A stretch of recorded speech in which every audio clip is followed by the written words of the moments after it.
Ladies and gentlemen, with that, it's time now to invite three of our dignitaries right here on stage, one joining us virtually and two of them present here with us.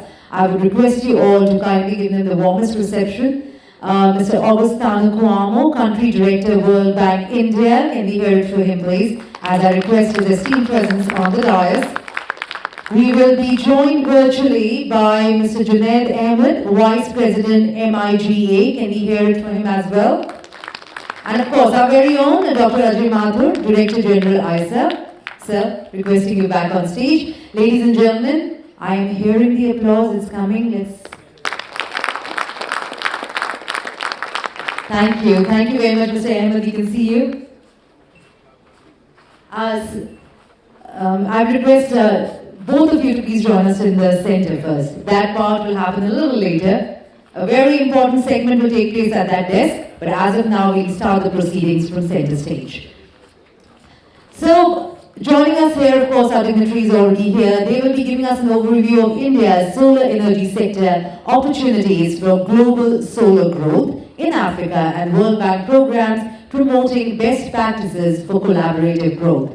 I will request first and foremost for the welcome address to Mr. Cuomo, if you may please. Mr. Cuomo, our Country Director, World Bank India. Let's hear it for Sir, please.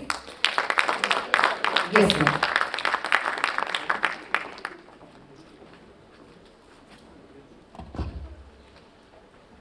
Good morning, everyone. Good to see you, my good friend Junaid on the screen. I hope you can see us. It must be a very convenient time for you there, where you are. I suppose you're in Washington. Good to see you, and I'm sure you would have loved to be in India with us if you had been able to do so. Junaid was my predecessor here, and I know how much he loves this country. Good to see so many friends and faces also, and many thanks to my good friend Ajay Mathur for associating us to this very important event. I really enjoyed this morning first session. We learned a lot from it, and really set the stage for what we're going to say today. The world is going through this very important energy transition. And if there are two parts of the world that will play a big role in that, we know it for sure it will be India and Africa. Today, as we stand here, according to the data I received, almost 700 million people do not have access to energy. I understand 8 out of 10 of these people are in Africa. In sub-Saharan Africa, actually, 1 out of 2 people don't have access to energy. We talked a lot about using waste for energy. In Africa, it's not really yet about that. In Africa, it's about letting solar go to waste. It's the part of the world that has perhaps the greatest exposure to solar, and we don't tap it for energy. It goes to waste. It's actually worse than that. As the world heats up, as the planet heats up, the sun and the heat become a challenge, and they cause waste. They cause productivity to go, high temperature causes productivity to go down, and it creates economic waste. So we are at a tipping point where if we don't do anything, it won't be really about using waste for energy, because we will not have energy to even produce that waste. It will be about letting solar go to waste or letting solar create waste. So friends, at the World Bank, we've gotten it. I stand here, focus on India, but my colleagues who work on Africa, they're doing great work, and they've given me some interesting information to share with you. The World Bank, under our new president, Mr. Ajay Banga, has come up with something called M300, Mission 300 million. The goal here is to ensure that by 2030, 300 million people have access to energy in Africa. The World Bank has partnered with the African Development Bank to achieve that goal. For our part, at the World Bank, we will provide financing and solutions for 250 million of the 300 million people to have access to energy by 2030. This is being done through some very important projects and initiatives. One of them is called Ascent. It is a multi-country program in Africa, in Eastern Africa and Southern Africa, where countries will collaborate to provide energy to their people. There are a number of individual country projects also in Western and Central Africa to provide energy to more people. So this is to say that the World Bank has gotten up a clear commitment from our countries and from our members to tap solar for energy and to tap energy for development. And in doing that, you may be aware that we have this One World Bank approach that is also being championed by our new president, Ajay Banga, whereby IDRD, the International Bank for Reconstruction and Development, IDA, the International Development Association, will be working very closely with IFC, the International Finance Corporation, and MIGA, the Multilateral Investment Guarantee Agency. And we will also increasingly associate ICSID, the International Center for the Settlement of Investment Disputes. All these institutions are, in fact, what is called the World Bank Group. We'll be working together to mobilize private capital, to de-risk investment, to bring concessional financing to reduce the cost of borrowing for the countries in Africa. And we will start also working very closely with other parts of the world to associate Africa to their events, to their partnership, and I'll come to it in a few minutes. But I'm very happy, as I said, to see Junaid on the screen, because one thing that we've been doing is to tap the experience that other parts of the world have had to support this vast program of bringing energy to more people in Africa through solar. Where are we starting this initiative? We're starting it, I would say, in India. In India proper, the World Bank has also worked very closely with stakeholders to power India's energy transition. Unlike Africa, India started the journey many years ago. And as we heard earlier, India has done a lot of work in that. India is, I understand, the third country in the world with the highest level of capacity installed in solar. Usage is still low, but the capacity has been installed, and this is a big achievement. We've worked with many investors in India, either from the World Bank, IFC, or MIGA side, to help create solar parks. We're very proud to have been associated, for example, to the Rewa project in Madhya Pradesh. And in doing that, we also help resolve some of the challenges that investors face, which is how are they going to sell the energy that they produce. So we worked with stakeholders to have power purchase agreements, and we're also very proud to say that the investment we supported in Madhya Pradesh is powering the Delhi Metro through use of solar. We also worked to provide shared infrastructure in the solar parks to attract more investment. And we've worked with big institutions such as SBI to provide capital to investors in solar. We're working with communities under the Kusum program to help use solar for rural development, for example. We've been closely associated with ISA to promote this movement called Also Work, One Sun, One Sun, One World, One Grid, so that the connecting grids. We talked a bit earlier today about solar trading energy, connecting solar grid across many geographies so that when the sun is down in one place and it's up in another place, you can produce solar in the place where the sun is up and use it in the place where the sun is down. And it is a natural way of solving the storage storage problem. It's also a natural way of solving the intermittency problem. There are other solutions we talked about earlier today, battery storage, or solar thermal, or maybe even solar powering hydros. But you could use also work to solve that problem as well. So we have been associated with all these initiatives in India, and now what we want to do is to connect India and Africa. So there is knowledge sharing, we share resources, and we'll be talking a lot today, and save some of the points that we have to share for Dr. Matrol to elaborate on.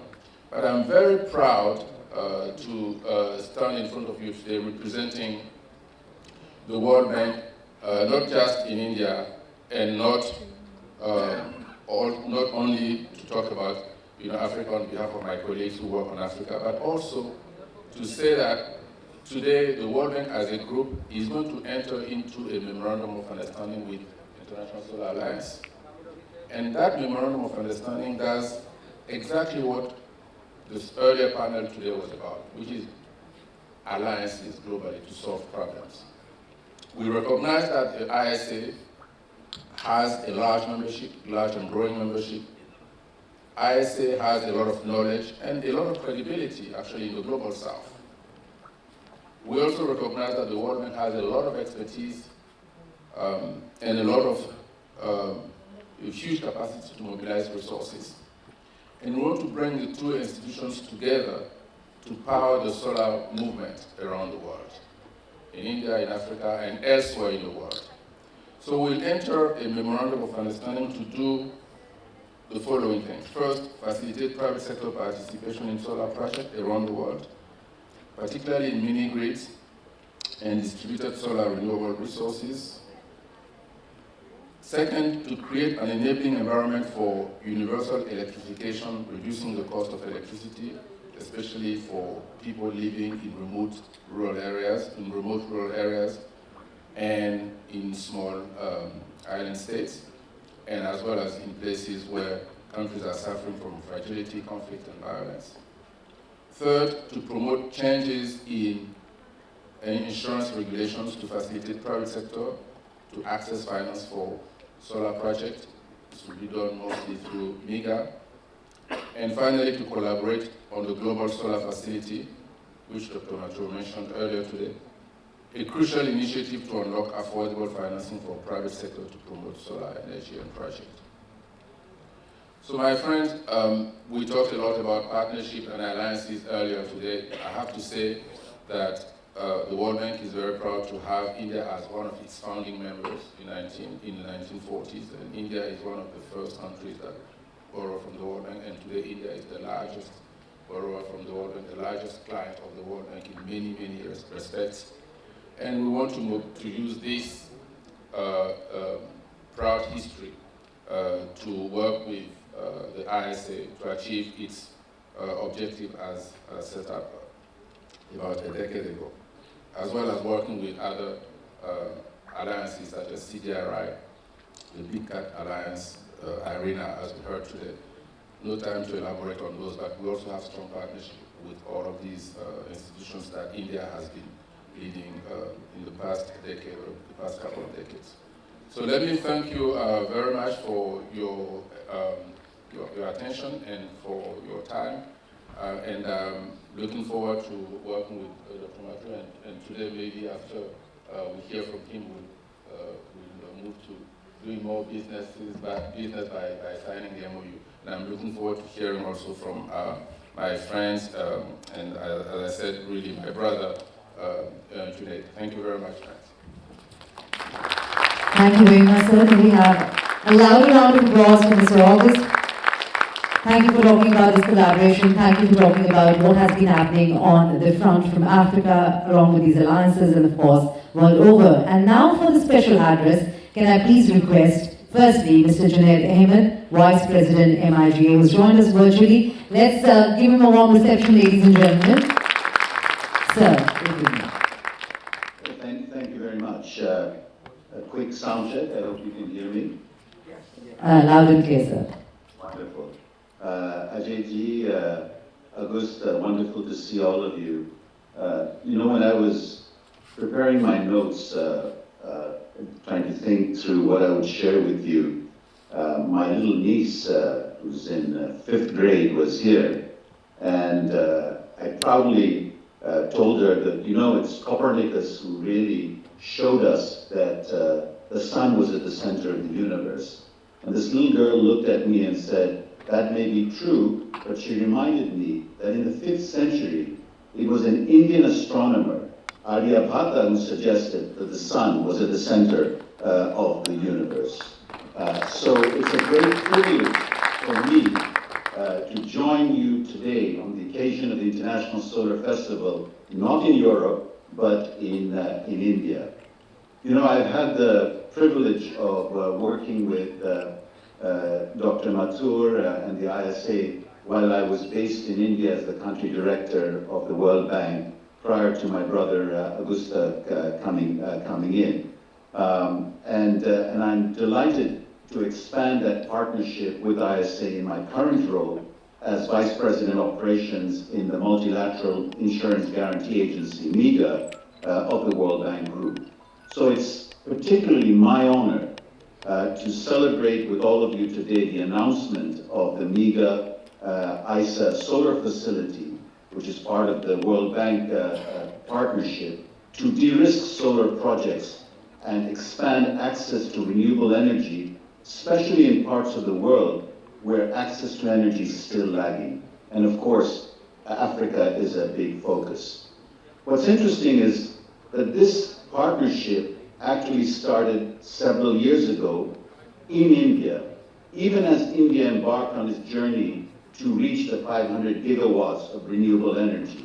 You heard the Prime Minister point out yesterday that India has increased its renewable energy access at least 32-fold in the last 10 years. And it was indeed the Prime Minister who challenged Ajay and myself to think through a partnership that would begin to support Africa in terms of access to an expansion in terms of renewable energy. So why Africa? And August laid the story out very well. 52% of the population in sub-Saharan Africa is without access to energy.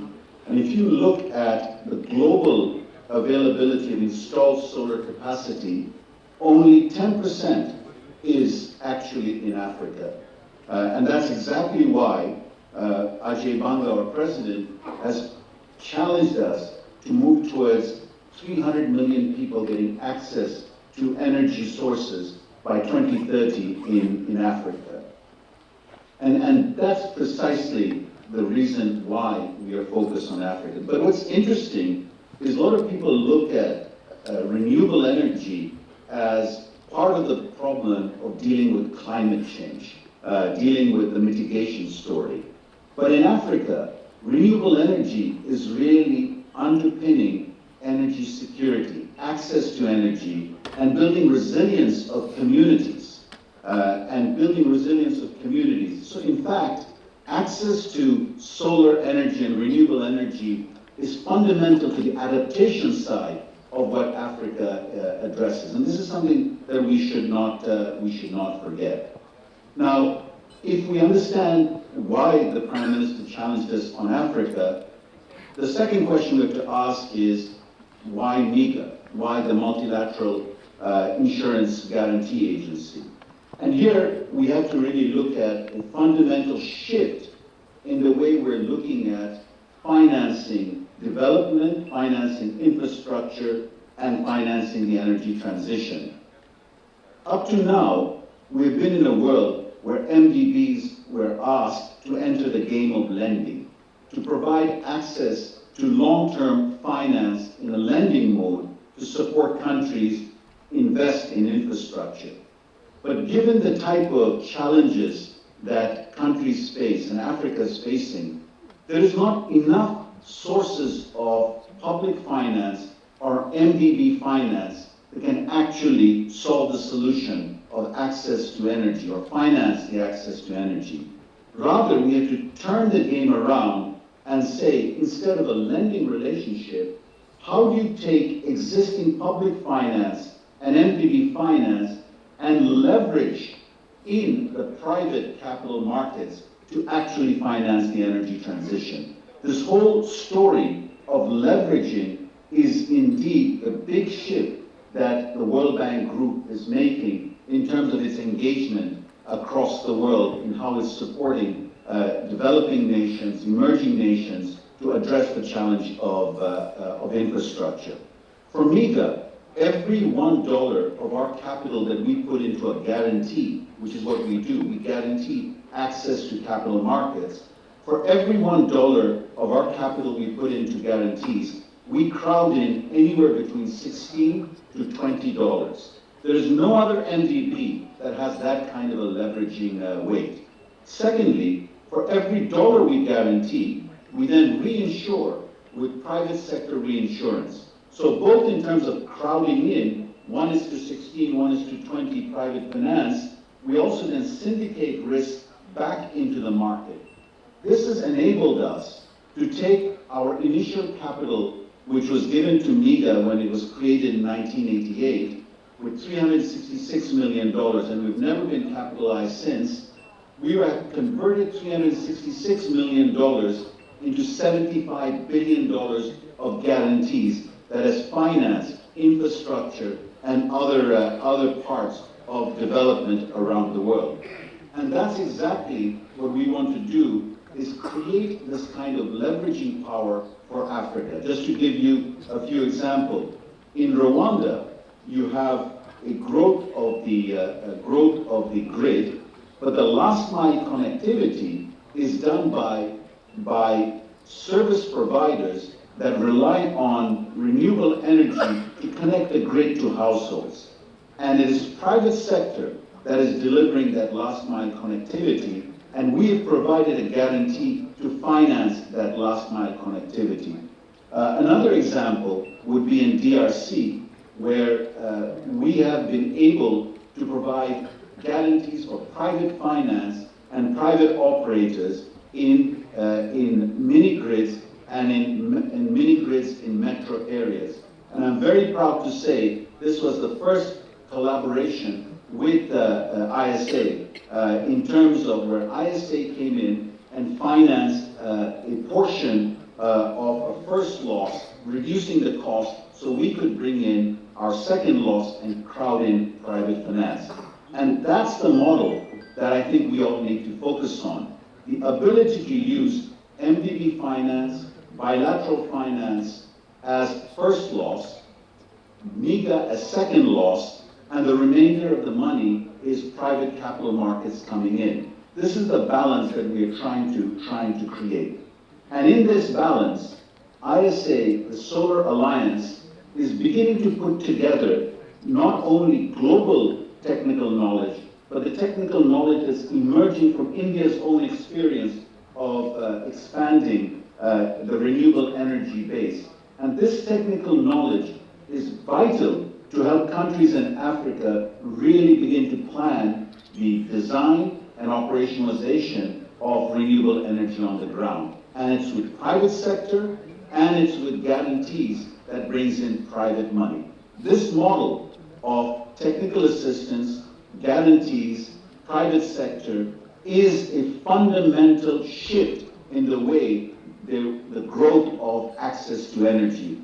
Ajayji, you mentioned that we're quite close to linking the energy source of renewable energy with growth of battery and storage capacity. I think that this leveraging model is indeed the model that's going to underpin the financing of this 24-hour renewable energy system. It is also one where, referring to what August talked about, which is the one world, one sun, one world, one grid, which is basically being able to trade electricity between electricity pools from one part of the world to the other. This too can be financed in this manner of leveraging a capacity. Let me end by saying that a huge revolution is happening in the way the world is accessing energy. And a lot of that revolution is happening in the South. And it is the South-South exchange which is really going to drive this growth in emerging nations, developing nations, and will play a big role in Africa reaching its access to energy. And the International Solar Alliance is going to play a very big role, and we are proud from the World Bank Group of providing this model of leveraging as a financing tool. And this facility that MIGA and ISA have put together is part of that first loss facility that will, we hope, bring in significant amount of private finance to ensure energy security and resilience of African households, African businesses going forward. It draws upon a very important model that has emerged in India, where MIGA was able to help SBI, the State Bank of India, refinance MDB loans that it had taken to push the story of solar rooftop commercial and industrial, and we were able to swap the IBRD loan with market finance using MIGA guarantee. This is an example of how MDB finance lending can get us past the greenfield risk, and MIGA can come in to actually then bring in market finance as the greenfield risks are covered, releasing the core IBRD we put into education, health, and other areas of development. This is a model that I believe, with the support of the ISA, we will be able to take into Africa to ensure Africa's energy security. Thank you very much. Thank you very much, sir. I'm sure your support and the support of World Bank will go a long way in the financing that is required, of course, to take this entire cause forward for the entire world. And of course, we can't thank ISA enough for bringing these alliances together. With that, I now request Dr. Ajay Mathur for the special address, sir, if you may. Ladies and gentlemen, let's do the needful, please. Thank you very much. Today marks, in a sense, the signing, the culmination of a process through which we have both learned what we can do.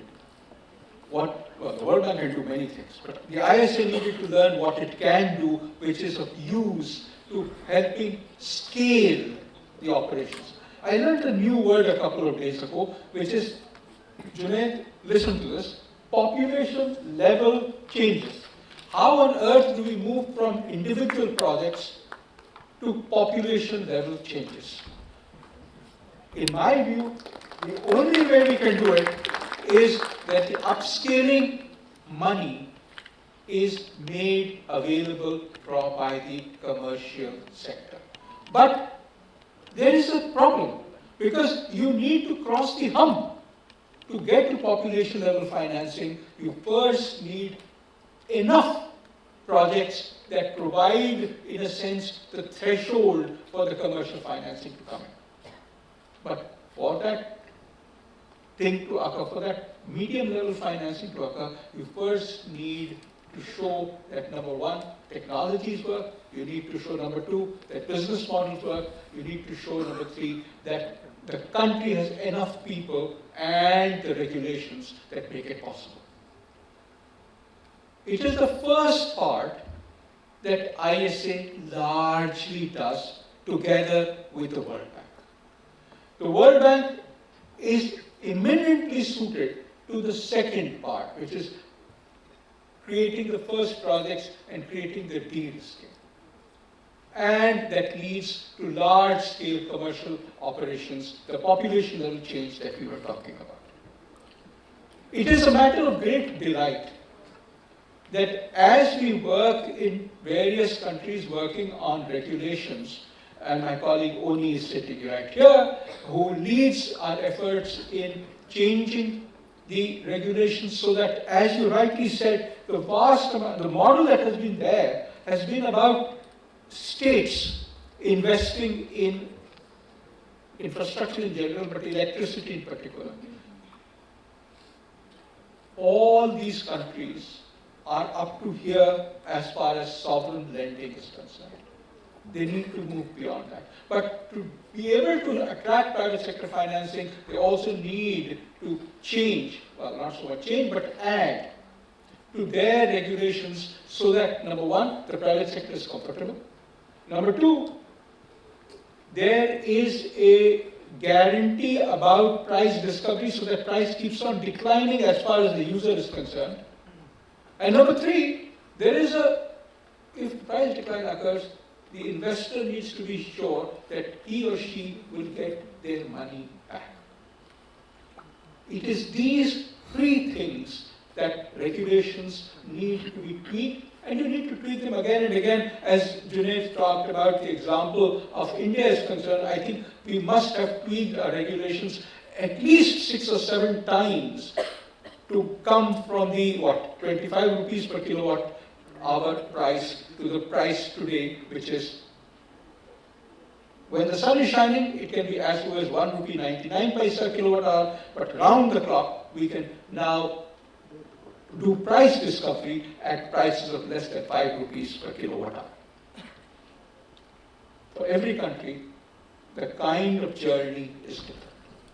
What we have learned from the example that we have had the good fortune of collaborating with the Multilateral Investment Guarantee Association, MIGA, and Junaid just spoke about it, the project in the Democratic Republic of Congo, where a company which has been doing solar mini-grids in Kenya, MoU, came to DRC. Now, the major funding or the anchor funding for the commercial project is provided by IFC. But IFC also wanted Nuru to buy a guarantee from MIGA. We, as the ISA, through the Global Solar Facility and the first pilot project, have provided insurance guarantee to part of the payments for the MIGA amount. This alone brought the price of electricity down by 20%, making it affordable.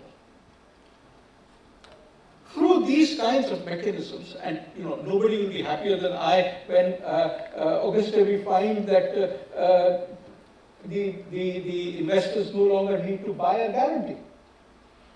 When they don't need to buy a guarantee, we'll obviously be out of business, but more importantly, investors will be investing on their own. They do not need the kind of confidence building measures that the guarantee provides. We are delighted, therefore, that as we move ahead, we work with the World Bank and with MIGA in, number one, creating a pipeline of projects, and number two, in enabling the financing of these projects. We believe that this, the first International Solar Festival, marks the end of partial solutions and the beginning of the solar era. We will obviously hold this festival annually. We hope that it generates the momentum for large scale or population scale solar investments and opportunities that meet the world's energy needs and climate needs. I thank you for your attention.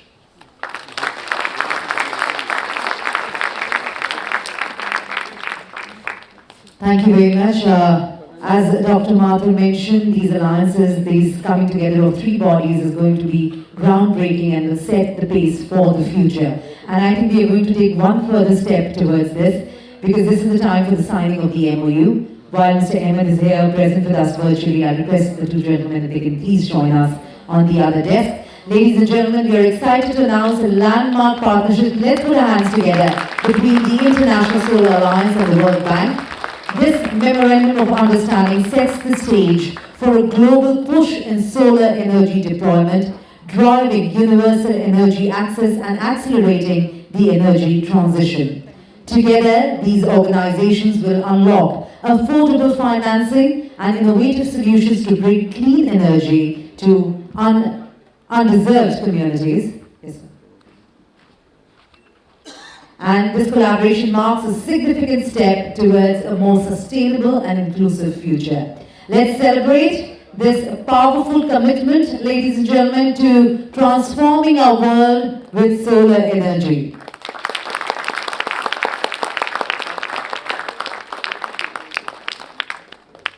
And as you can see, the deal has been kind of sealed. The signatures are taking place right now.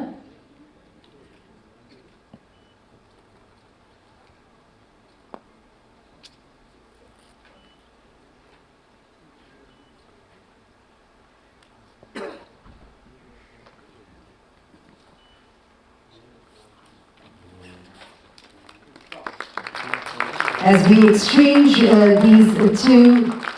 exchange these two folders, we see the signing of the MoU. Ladies and gentlemen, put your hands together. It is a historic moment which will stay with us for a long time. And thank you, Mr. Ahmed.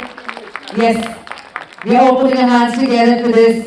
And these three organizations coming together to clearly, as I mentioned earlier, create history. Thank you. We will get a picture. Can I request both of you to, after, yes, of course, the formalities, to please join us at right here in center stage, and Mr. Ahmed can also be a part of this picture virtually.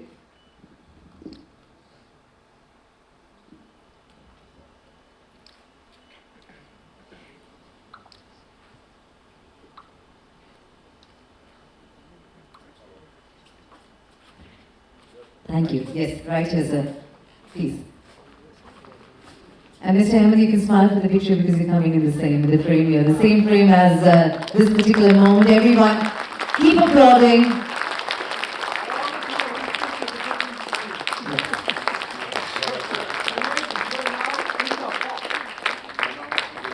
As Dr. Mathur said, you are a part of the history as well. So yes, this moment right here stays with us for a long time. Thank you very much, Mr. August. Thank you very much, Mr. Ahmed. Thank you very much, Dr. Mathur, for doing the needful and being here for this very special moment.